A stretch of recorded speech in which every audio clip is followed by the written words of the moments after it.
మీ అన్నయ్యని ఎట్ట ఆడిస్తుందో చూస్తున్నావుగా, నిన్ను అట్టాగే ఆడుకుంటుంది. ఏదో నీ మంచి కోసమే చెప్పానమ్మా, మరోలా అనుకోకు. ఇప్పుడే నువ్వు స్ట్రాంగ్ గా ఉండాలి, దివ్యని హద్దుల్లో పెట్టాలి. వీక్ అయిపోయావనుకో అభిని పక్కన పెట్టి అదే నీతో కాపురం చేస్తుంది. ఆల్రెడీ అర్ధమొగుడు ఆడపడుచు అత్త అని దివ్యని నిచ్చెనెక్కించాడు కదమ్మా. నువ్వే దించేయాలి, లేదంటే దివ్య నిన్ను తొక్కేస్తుంది.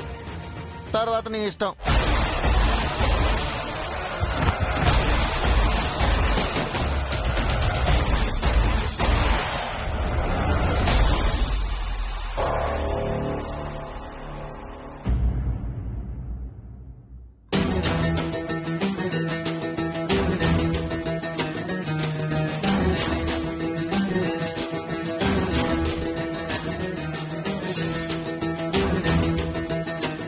నమస్కారం పంతులు గారు. నమస్కారం పంతులు గారు. నమస్కారం అమ్మా, ఎలా ఉన్నారు? బాగున్నాం. చాలా కాలం తర్వాత వచ్చారు. రావాల్సి వచ్చింది పంతులు గారు, అమ్మవారు రప్పించుకున్నారు. కూర్చోండి. కూర్చోండి. అలాగే. ఇది మీ ఊరమ్మా, తరతరాలుగా మీరు ఈ ఊరి జమీందారులు, అలాగే ఆలయ ధర్మకర్తలు. ఇటీవలి కాలంలో మీరు రాకపోయేసరికి పూర్తిగా మర్చిపోయారేమో అనుకున్నాను. మేం మర్చిపోయినా ప్రతి తరంలోనూ అమ్మవారు గుర్తు చేస్తున్నారు పంతులు గారు. బామ్మగారు,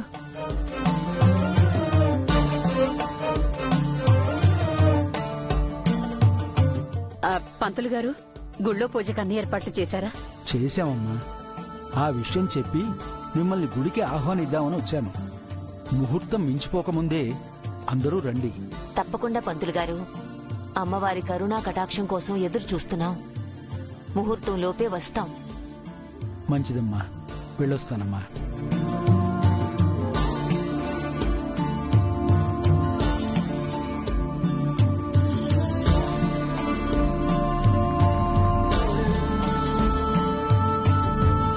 గుడికి వెళ్ళాలి, అందరూ సిద్ధంగా ఉండండి. గుడికెందుకు బామ్మగారు? పూజలు చెయ్యాలి. దేనికి పూజలు?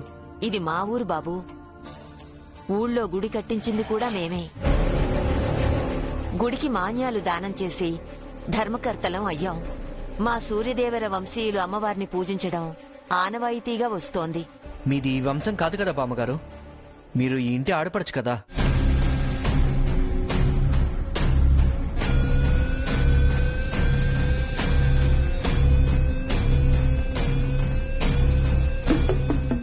మీరు ఈ కుటుంబంలో పుట్టుండొచ్చు, కానీ పెళ్ళయ్యాక మీ ఇంటి పేరు మీ వంశం మారిపోతాయి కదా. ఇంకా మీరు ఈ వంశం పేరు చెప్పుకోవడం ఏంటి? ఈ వంశానికి మీకు ఏంటి సంబంధం?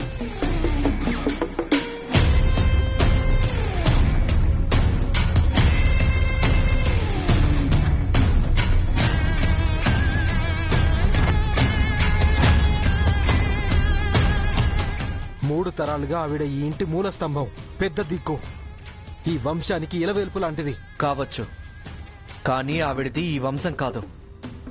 ఈ ఇంటి కోడలే ఈ వంశానికి వారసురాలు. అంటే ఇప్పుడు నా చెల్లెలు ఈ ఇంటి యజమాని.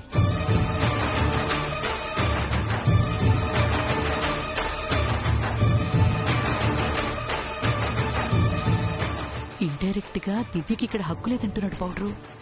దివ్యకే కాదు, నీకు కూడా హక్కు లేదంటున్నాడు. నువ్వు ఆడపడిచివేగా. వారసత్వం గురించి ఇప్పుడెందుకు బాబు, ఆవిడ ఈ ఇంటిని కాపు కాస్తోంది. కాపలా పనిచేస్తే మంచిదే, కానీ ఆడపడచయ్యుండి పెత్తనం చలాయించడం మంచిది కాదన్న నా ఉద్దేశం.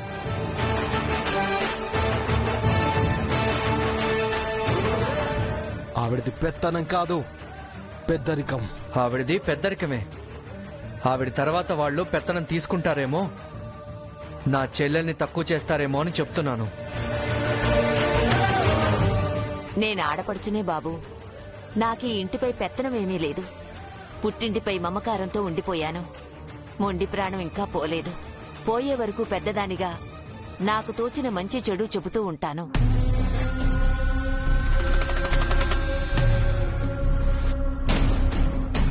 అప్పుడప్పుడు ఇలా ఈ ఊరికి రావడం, గుడికి వెళ్లి అమ్మవారిని దర్శించుకోవటం అలవాటయింది. అందుకనే అడుగుతున్నాను, అందరం గుడికి వెళ్దాం. కావాలంటే మీరు వెళ్ళండి. నేనొచ్చింది నా చెల్లెల కోసం. నాకు గుళ్ళు గోపురాలంటే ఇష్టం ఉండదు.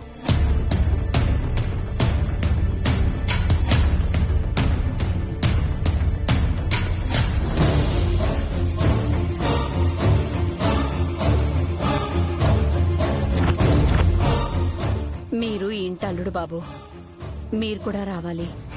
అల్లున్నా, నాకు అలా ఏం అనిపించట్లేదే. ఆ ఫీలింగ్ కూడా నాకు లేదు.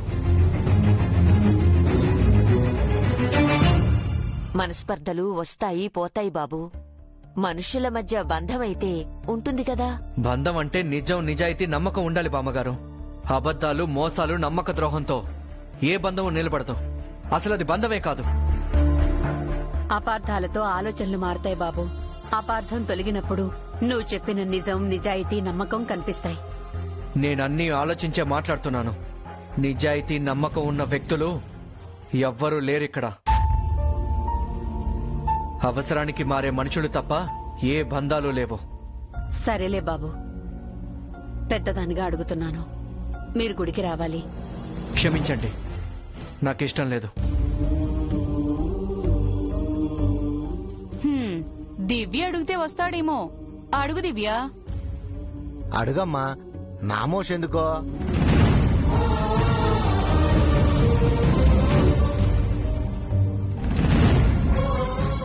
గుడికి రండి.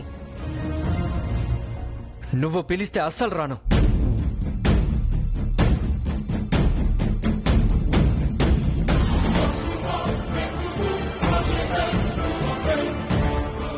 అయినా దయ్యాలు వేదాలు వల్లించినట్టు నువ్వు గుడికి పిలవడం ఏంటి? బాబు, మేం తప్పు చేశామో ఒప్పు చేశామో ఆ దేవుడికే తెలుసు. మీకిష్టం లేకపోయినా మా కోసం రండి, శశి కోసం రండి.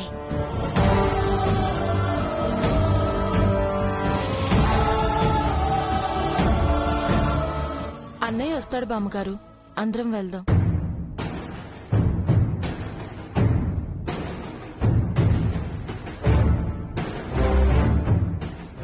సంతోషం అమ్మా.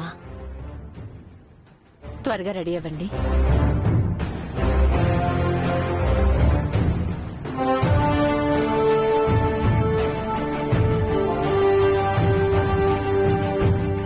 నా చెల్లిని అడ్డు పెట్టుకుని గేమ్ ఆడుతున్నారు, చెప్తాను.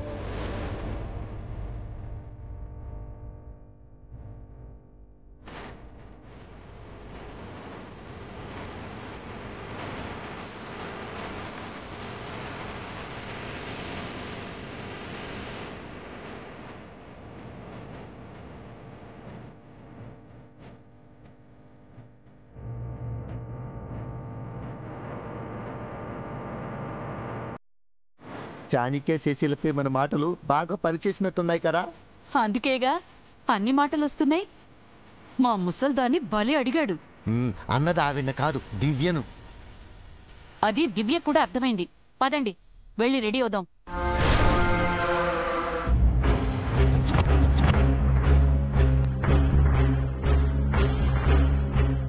ఏమైంది? మీరు చెప్పింది నిజమే బాబు. అంటే ఇంట్లో పాముందా? చాలా పెద్ద పామే ఉంది. ఇంట్లోకి రాకుండానే ఎలా చెప్తున్నావు? రానవసరం లేదు, అటు చూడండి.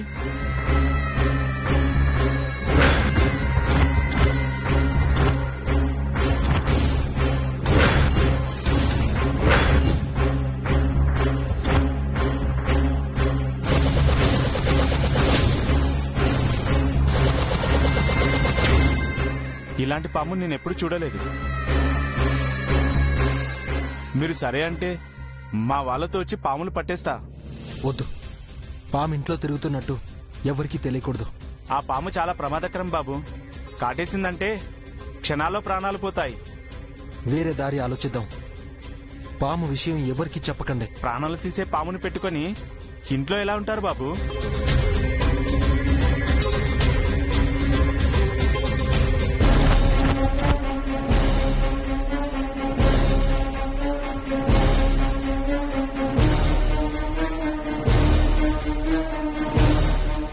ఎవడు వాడు? ఇంటి వెనక ఏం మాట్లాడుకుంటున్నారు? ఈ ఊరికి రాగానే ఎటో వెళ్ళొచ్చారు. ఏం జరుగుతుంది ఇంట్లో? అసలు ఎందుకు ఈ ఊరికి వచ్చినట్టు? Something is wrong.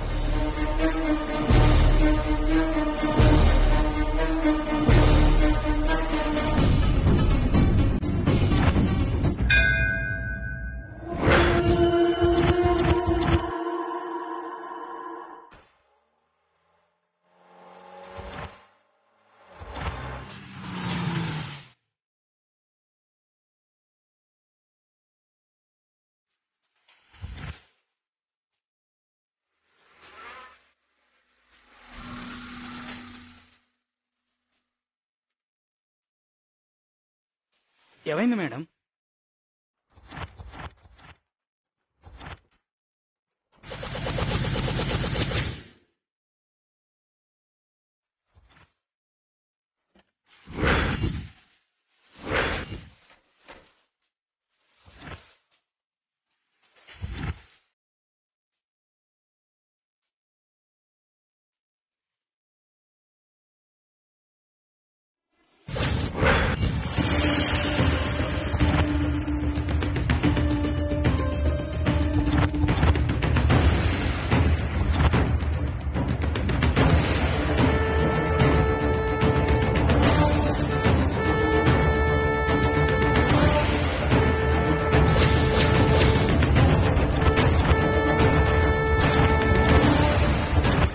ఎందుకు మేడం ఊళ్ళోకి వెళ్లకుండా బార్డర్ దగ్గర బోర్డు పక్కన ఆపారు?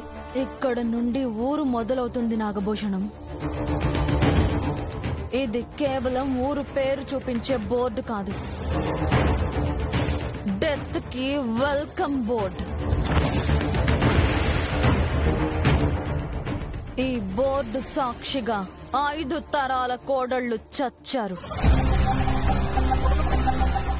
6వ తరంలో ఆ ఇంటి ఆడపడుచు నా అక్క కూతురు, నా శత్రువు దివ్య చావబోతోంది.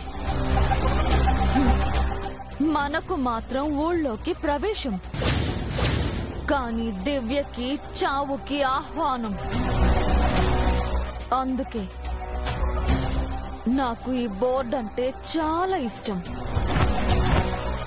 ఒకసారి ఆగి తాకి సంతోషించాలనిపించింది.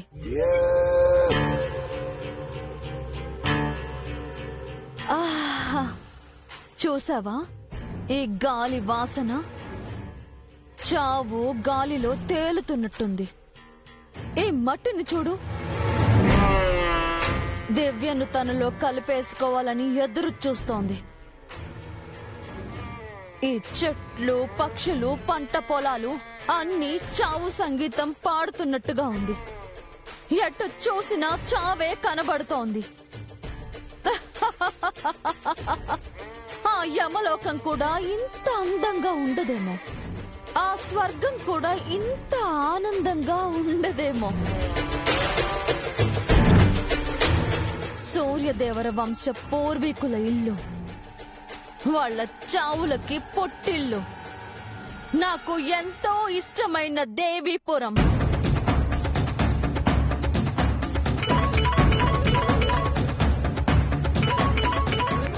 హలో, అవునా? ఎప్పుడు? సరే సరే, ఉంటాను మేడం. ఆ ఫ్యామిలీ అంతా కలిసి గుడికి వెళ్తున్నారంట. వెళ్ళనివ్వు, అక్కడే కదా శాపం పుట్టింది. శాపగ్రస్తురాలు గుళ్ళో అడుగు పెట్టడం అంటే చావు ఒళ్ళో తల పెట్టడమే. ఈ ఊరికి రాగానే అభిబాబు, దివ్యమ్మ, చారుకేశ ఎక్కడికో వెళ్ళొచ్చారంట మేడం. చావుని ఎలా తప్పించుకోవాలని తెలుసుకోవడానికి వెళ్తున్నారు. చంపడం తప్ప వదిలేయడం శాపానికి తెలీదని వాళ్ళకి తెలీదు పాపం. లేదు మేడం, వాళ్ళకేదో దారి దొరికినట్టుందని చెప్తున్నారు. గుళ్ళోనే శాప విమోచన ఉందేమోనని అనుమానిస్తున్నారు. అదే నిజమైతే అదేంటో ముందు మనమే తెలుసుకోవాలి. అది బతకడానికి ఏ ఒక్క దారి ఉండకూడదు. ఉన్న దారులన్నీ మోసేద్దాం.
అమ్మా శశి, కాస్త పక్కకి జరుగమ్మా. దివ్య, వచ్చి అన్నయ్య పక్కన నించోమ్మా. పర్వాలేదు నాన్నమ్మా. అభితో పాటు నువ్వు కూడా ఈ వంశపు వారసురాలువే కదమ్మా. రా.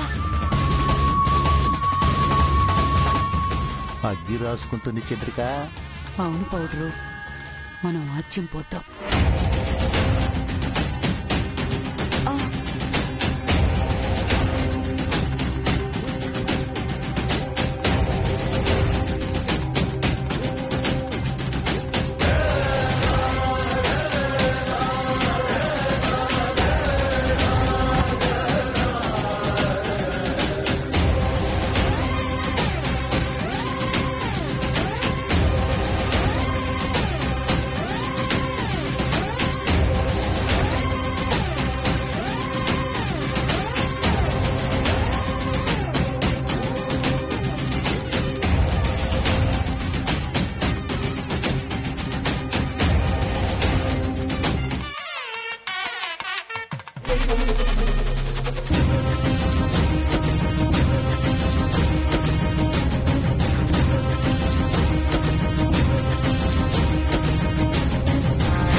ఏంటమ్మా ఇది? ఈ ఇంటి కోడలికి ఇంత అవమానమా? ఇంటి కోడల్ని దూరం పెట్టి ఆడపడుచుని పక్కన పెడతారా? ఆ పెద్దావిడ కంటే వయసు అయిపోయే శాదస్తం వచ్చింది అనుకోవచ్చు. చదువుకున్న దివ్య బుద్ధి ఏమైందే?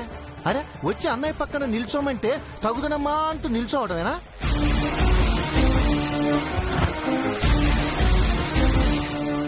అరే, అన్నయ్యకి పెళ్ళైపోయింది, ఇంటికి కోడలొచ్చింది, నేను పరా ఇంటి కోడలనయ్యాను, వారసురాల్ని కాదు అని చెప్పాలి కదా. అన్నయ్య పక్కన ఉండాల్సింది వదినా అని అనాలి కదా. కావాలని చేస్తున్నారు చంద్రిక.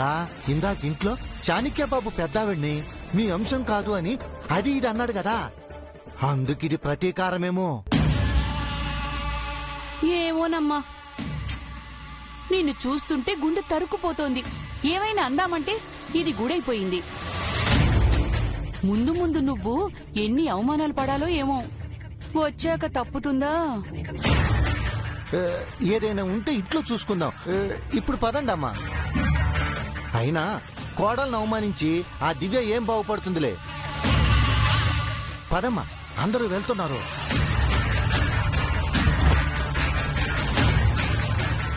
పదమ్మా.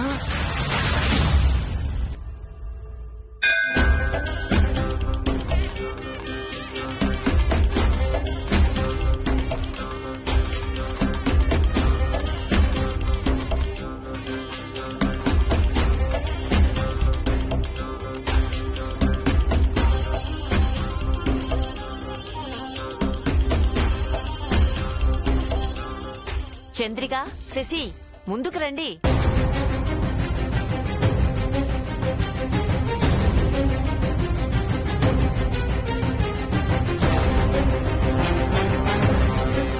ఉండమ్మా, ఎక్కడికి వెళ్తున్నావు? పక్కనుండమన్నారుగా, వెనక్కి వెళ్తున్నాను. వెనకేంటమ్మా? అభి పక్కన నుంచో. నేనే మీ వంశ వారసురాలని కాదు కదా, ఆఫ్టర్ ఆల్ మీ ఇంటి కోడల్ని.